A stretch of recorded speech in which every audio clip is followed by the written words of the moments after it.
ఇది కేవలం సమాచారంగా మాత్రమే భావించండి. వైద్య నిపుణులను సంప్రదించండి. వేడి చేసే పదార్థాలు ప్రెగ్నెన్సీలో వద్దని పెద్దవాళ్ళు చెప్పేవారు. Papaya, pineapple. పిల్లలు కుంకుమ పోసిన పాలు తాగితే పిల్లలు తెల్లగా పుడతారని ఒక కల్చరల్ బిలీఫ్. అంటే ఇది తాగితే ఇది వస్తుంది అనేది. డెలివరీ అయిన తర్వాత ఎలాంటి జాగ్రత్తలు తీసుకోవాలి అండ్ ఆ తర్వాత ఎలాంటి ఎక్సర్సైజెస్ ఎంత కాలం లోపు చేయొచ్చు?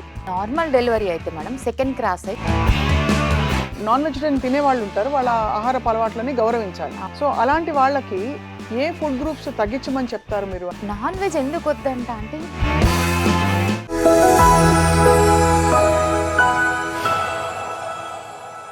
ఇదివరకు గర్భం దాల్చినప్పుడు పూర్వకాలంలో అంటే ఇంట్లో పనులు అవి చేసుకుంటూ కామన్గా ఉంటారు, కానీ అదొక చాలా రెస్ట్ తీసుకోవాల్సిన, నిద్రపోవాల్సిన సమయం అని చెప్పబడింది. అవును. బాగా రెస్ట్ తీసుకోవాలి, కామ్గా ఉండాలి, ఇలా ఉండాలని.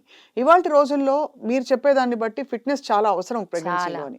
ఎందుకండి? లైఫ్ స్టైల్ మారిపోవడం వల్ల? 100% మేడం. బికాస్ సో మెనీ అందరి ఇళ్ళలో ప్యాంపరింగ్ కిట్స్ ఎక్కువ అయిపోయింది మేడం ఇప్పుడు. సో మదర్ వర్క్స్ చెప్పడం లేదు, కూర్చున్న దగ్గర అన్ని ఆర్డర్స్ ఇచ్చుకోవచ్చు. ఇంకా చెప్పాలి అంటే టేస్ట్ ఆఫ్ లైఫ్ ఎక్కువైపోయింది. ఏది కావాలంటే అది దొరుకుతుంది తినడానికి. కార్బ్స్ ఎక్కువ, మీరు ఇంతకుముందు అన్నారు, కార్బ్స్ అనేది చాలా ఎక్కువైపోయింది. ఇప్పుడు ఇండియా టాప్ పొజిషన్లో ఉంది మేడం డయాబెటిక్కి. వరల్డ్లో టాప్ పొజిషన్లో ఉంది. ఎందుకుంది మరి? ఇండియా పూరెస్ట్ కంట్రీ, పూర్ అంటారు. ఎందుకుంది మేడం? ఉండొద్దు అసలు. అలాంటి ప్రాబ్లమ్స్ వల్లనే వాళ్ళు అసలు కన్సీవ్ కాలేకపోతున్నారు సీరియస్ చెప్పాలి అంటే. అంటే ఒబిసిటీ వల్ల కన్సెప్షన్ కూడా ఇది తగ్గుతుంది. 100%. అంటే మనకి హార్మోనల్ ఇంబ్యాలెన్స్ ఎక్కువ అయిపోతుంది. హార్మోనల్ ఇంబ్యాలెన్స్ అవుతుంది, బాడీలో ఎడిమా వస్తుంటుంది. ఓవరీస్లో ఎంతమందికి మేడం ఇప్పుడు ఓవరీస్లో ఎంతమంది నీటి బుడగలు ఉన్నాయని వస్తున్నారు? Only of the reason over carbs, sedentary life style. వీళ్ళకి ఇంకా స్ట్రెస్ లైఫ్ ఎక్కువ అవుతుంది మేడం పిల్లల్లో. ఇప్పుడు education, family, out side food, so pampering. నా ఒపీనియన్ చెప్తున్నాను. సో ఇలాంటి లైఫ్ స్టైల్ వల్ల కూడా చాలా రకాల సమస్యలు ప్రెగ్నెన్సీ ప్లాన్ చేసే ముందు ఫేస్ చేస్తున్నారు వాళ్ళు పిల్లలు. మీరు ఎప్పుడు వెజిటేరియన్ డైట్ అడ్వకేట్ చేస్తారు, నేను చూశాను. అవును. బట్ నాన్ వెజిటేరియన్ తినే వాళ్ళు ఉంటారు, వాళ్ళ ఆహారపు అలవాట్లని గౌరవించాలి. అవును. సో అలాంటి వాళ్ళకి ఏ ఫుడ్ గ్రూప్స్ తగ్గించమని చెప్తారు మీరు? అంటే ఉదాహరణకి పాల పదార్థాలు కూడా ఇప్పుడు ఒక విధంగా చూసుకుంటే హార్మోనల్ ఇంజెక్షన్స్ ఇచ్చేసి అసలు మంచి పాలు రావట్లేదు అసలు. అవును. కాబట్టి అవి కూడా కట్ చేయమని చెప్తున్నారు. మీరేమంటారు? అంటే మేడం నాన్ వెజ్ ఎందుకు వద్దంట అంటే ఇంకా స్ట్రెస్ పెరుగుతుంది మేడం దాంతో. ఇప్పుడు దానికి అరుగుదలకి చాలా టైం టేకింగ్ ప్రాసెస్. అవునా? అవును. ఇప్పుడు ఒక 1 కప్ ఆఫ్ వెజ్ కర్రీ తింటే మీకు ఒక 1.5-2 అవర్స్లో ఇట్ విల్ బీ ఒక పొజిషన్కి వచ్చేస్తుంది, ఇంతవరకు ఈ డైజెషన్ ప్రాసెస్ అయింది అనేసి. అదే మీరు నాన్ వెజ్ తీసుకుంటే it takes 12 hours to 14 hours కొన్ని ఐటమ్స్కి. Item to item is different. అప్పుడు బ్రెయిన్కి స్ట్రెస్సే, హార్ట్కి స్ట్రెస్సే, లివర్కి స్ట్రెస్సే, డైజెషన్ సిస్టమ్కి స్ట్రెస్సే కదా మేడం. అక్కడ నుంచి స్టార్ట్ ఇంకా ప్రాసెస్ అనేది అక్కడ నుంచి స్టార్ట్. అందుకనేసి నేనైతే నాన్ వెజ్ వద్దంటా ma'am. Before planning a kid అయితే అసలు వద్దని చెప్తాను. ఈక్వల్ టు నాన్ వెజ్ చాలా రకాల ఫుడ్స్ మనకు ఉన్నాయి. Before planning a kid you should set your self with healthy diet అయితే చెప్తాను నేను. హెల్దీ డైట్, నేను న్యాచురల్ డైట్కి ఇంపార్టెన్స్ ఇస్తాను. నాకు అది బాగుంటుంది. ఇప్పటివరకు మనకు రిజల్ట్స్ కూడా వచ్చాయి దాంతో. సో అలానే నేను వెళ్ళమంటాను. అలాగే వేడి చేసే పదార్థాలు ప్రెగ్నెన్సీలో వద్దని పెద్దవాళ్ళు చెప్పేవారు. అలాగే బొప్పాయి పండు తినొద్దంటారు. మీ దృష్టిలో వేడి చేసే, ఉదాహరణకి మనకి నువ్వులుండలు కానీ లేకపోతే ఈవెన్ ఖర్జూర పళ్ళు అవి కూడా బాగానే ఇవన్నీ వేడి చేసేవి కదా. ఇవన్నీ వీటన్నిటిని మీరు ఎలా? సో పపాయ, పైనాపిల్ నేను కూడా వద్దని చెప్తాను. పైనాపిల్ ఆల్సో, ఈ 2 వద్దంటాను. నువ్వులైనా డేట్స్ అయినా మోడరేట్గా తీసుకోవచ్చు మేడం. అంటే 3rd మంతా 4th మంతా మీ సిస్టమ్ ఎలా ఉంది దాన్ని బట్టి నేను ఖచ్చితంగా మోడరేట్గా సమ్ గ్రామ్స్ అయితే పర్సన్ టు పర్సన్ నేను గైడ్ చేస్తాను. ఎందుకంటే అందులో కాల్షియం ఉంటుంది, full calcium, full iron, full fibre ఉంటుంది. ఈవెన్ దో మీరు డేట్స్ అయినా నువ్వులైనా చాలా మంచిది మేడం. అప్పుడు మనకి నువ్వుల నూనెతో మసాజులు చేసేవారు, తలకి పెట్టేవారు, ఈవెన్ ఫుడ్లో కర్రీస్లలో వేసేవారు. చాలా మంచిది. నువ్వులు చాలా మంచివి, డేట్స్ చాలా మంచివి. సో ఈ ప్రోటోకాల్స్ లో మనం అభ్యంగన స్నానం చేయడం కూడా చాలా మంచిదంట. చాలా మంచిది. అంటే ఎప్పుడు మన ప్రెగ్నెన్సీలో ఉన్నప్పుడు? ప్రెగ్నెన్సీలో అయితే నేను చెప్పలేదు మేడం ఇంతవరకు, ఎవరికి చెప్పను కూడా అసలు. Because some for example 8th 9th మంత్లో కొంతమందికి ఎడిమా, వాపులు వస్తుంటాయి. అప్పుడు వామ్ వాటర్లో మీరు లెగ్స్ పెట్టుకోండి, కొంచెం ఆయిల్ మసాజ్ చేసుకోండి.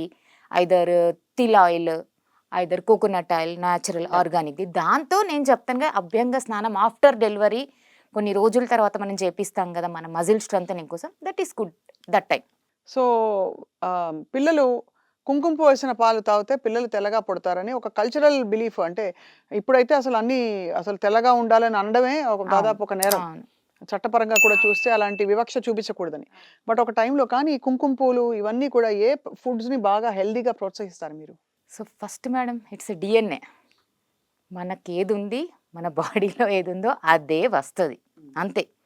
మన జెనెటికల్‌గా ఏదుందో ఆ కలరే వస్తది. ఇది తాగితే ఇదొస్తది అనేది ఐ కాంట్ బిలీవ్. ఇది తాగితే ఇలా వస్తారు. ఏది థింక్ చేస్తామో అలాంటి కిడ్‌నైతే ప్రెజెంట్ చేసుకోగలుగుతాం. సో ఇప్పుడు ఆలోచనలు చాలా బావుండాలి. కొంతమంది నాటి కిడ్స్ ఉంటారు. కొంతమంది అల్లరి చేసే పిల్లలుంటారు. కొంతమంది ఆధ్యాత్మికంగా ఉంటారు. కొంతమంది చాలా డిసిప్లిన్‌గా ఉంటారు. కొంతమంది పేరెంట్స్ దగ్గర ఉండరు, హాస్టల్‌లో ఉంటారు, డిసిప్లిన్‌గా ఉంటారు. ఇవన్నీ అయితే మనం డెవలప్ చేసుకోవచ్చు పిల్లల్లో గర్భ సంస్కారతో. కానీ ఇది తాగితే ఇలా వస్తది, ఇది చేస్తే ఈ కలర్ వస్తది అనేదైతే నేనైతే యాక్సెప్ట్ చేయను మేడం. ఇంకొకటి ఏంటంటే ఎప్పుడైతే మనం ఎలాంటి ఫుడ్ తింటామో అలాంటి జీన్స్ అయితే మన పిల్లల్లో డెవలప్ అవుతుంది అవును. 100%. But it's a genetical. Colour అనేది జెనెటికల్. పేరెంట్స్ కొంతమంది నార్మలే ఉంటారు, బట్ పిల్లలు ఎక్దమ్ వైట్గా మంచిగా బ్రైట్గా వస్తారు.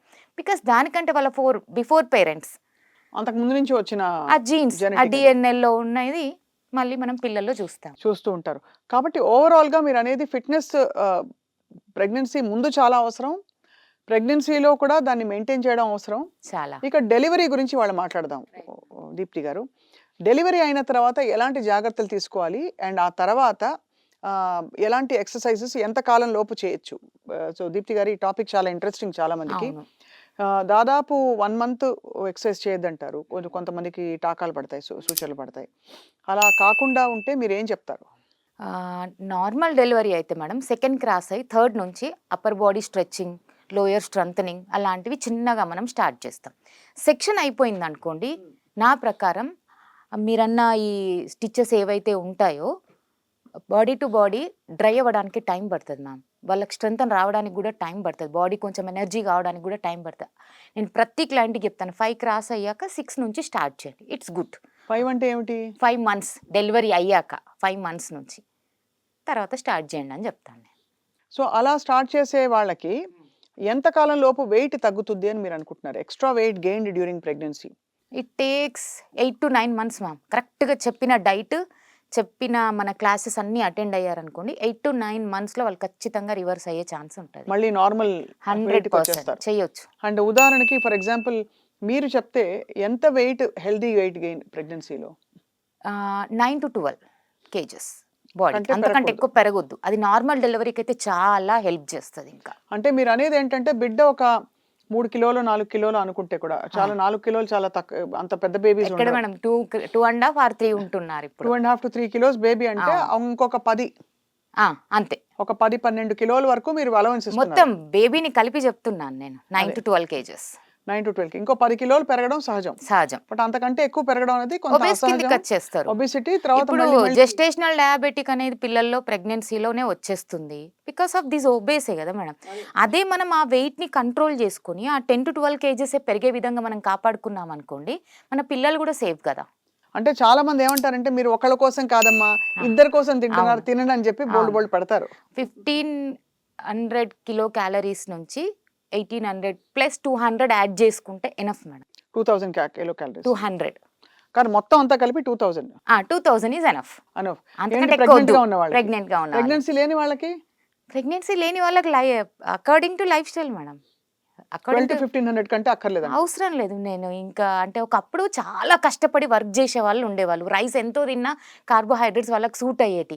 మనం ఎంతసేపు షెల్టర్ కింద ఉండి సెడెంటరీ లైఫ్ స్టైల్లో ఉండి 1-2 cup rice is enough to us. So 12 to 1500 calories అంటే దీప్తి గారు ఒక 3 భాగాల్లో చేసి చెప్తే కొంచెం ఎగ్జాంపుల్ ఇవ్వండి మాకు.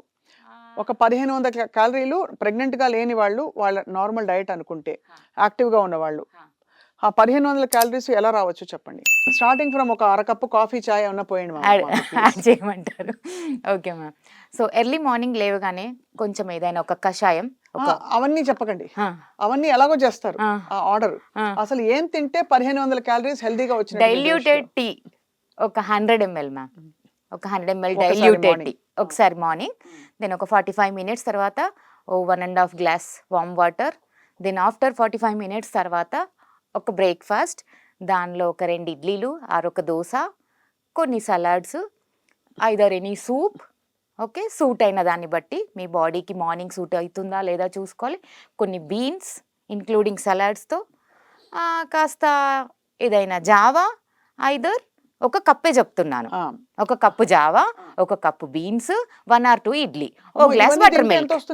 ఎంత వస్తుంది అమ్మా అంటే ఒక 400 to 500 క్యాలరీస్ వస్తాయి అంతే, అంతకంటే ఏం రావు. సపోజ్ నేను ఒక 2 పూరీలు ఇంత చనా కర్రీ తిన్నాను అనుకోండి, పర్లేదా? ఎక్కువ అయిపోతుంది కదా మ్యామ్, అక్కడనే వచ్చేస్తుంది 1200 to 1300 క్యాలరీస్. ఏమిటి 2 పూరీలకి చనాకి? Full deep fry.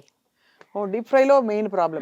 సో అక్కడ ఫ్రైడ్ కి మీరు అంటే నేను ఏది వద్దనను. ఇప్పుడు మీరు అది తిన్నారు అని అంటే నెక్స్ట్ మీల్ ని కట్ డౌన్ చేసుకోండి కదా. నెక్స్ట్ లంచే ఉందనుకోండి, you go with complete vegetable soups or salads cut down చేసుకోండి అంతే తప్ప ఏది తినొద్దు అని అనను. దానికి చేంజ్ ఏమైతే బాగుంటది అనేది చూసుకోవాలి. లంచ్కి ఏం తింటారు? 1 jowar roti, either pulka, either 1 or 2 cups rice, ఈ ఆప్షన్స్. దెన్ ఒక మంచి వెజిటబుల్ కర్రీ, ఒక లీఫీ కర్రీ, ఒక ప్రోటీన్ కర్రీ, 1 cup, ఓ glass buttermilk, it's enough. అలాగే డిన్నర్కి ఏం చెప్తారు? Dinner better to close early. First point khichdis, dalias, ఓ 250 ml, ఇంక్లూడింగ్ విత్ ఓ 2 cups of steamed vegetable curries, either salads, either soup, vegetable soups, it's enough. And దీంతో పాటు అన్నిటికంటే ఇంపార్టెంట్ వాటర్ మేడం.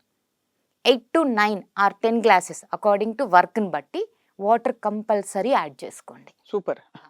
ఇప్పుడు ఒక బెంచ్ మార్క్ వచ్చింది దీప్తి గారు, మీరు చెప్పిన ఈ ఇన్ఫర్మేషన్ వల్ల. ఐ థింక్ ఎవరికి వాళ్ళు చెక్ చేసుకోవచ్చు ప్రెగ్నెన్సీకి అంటే ముందు, అసలు కాకుండా కూడా అడల్ట్స్ అంటే పిల్లలు పుట్టేసిన వాళ్ళు కూడా 30s లో 40s లో ఉన్న వాళ్ళు కూడా చెక్ చేసుకుని ఈ డైట్కి ఎంత దగ్గరగా ఉన్నామో అని ఒక it is a rough calculation, it's not suit to all, it is a rough, we are telling it is good. కానీ మధ్యలో మీరు అనేది 2 పూరీలు లాగిచ్చినా 2 వడలు లాగిచ్చినా ఒక కప్పు స్వీట్ తినేసినా కూడా రసమలై బాగుందని, అప్పుడు దాన్ని బ్యాలెన్స్ చేయడానికి తర్వాత కట్ చేసి మనం చూసుకోవాలి. 1500 క్యాలరీస్ కంటే అయితే అక్కర్లేదంటారు grown adult. It's a rough calculation ma'am, based on average. Person to person is different, ఒక 100 ఇటు అంతే, అటు ఇటు అవుతుంటది. దీప్తి గారు చాలా informative session. Thank you so much. We look forward, మళ్ళీ కలవాలి మనం. Thank you.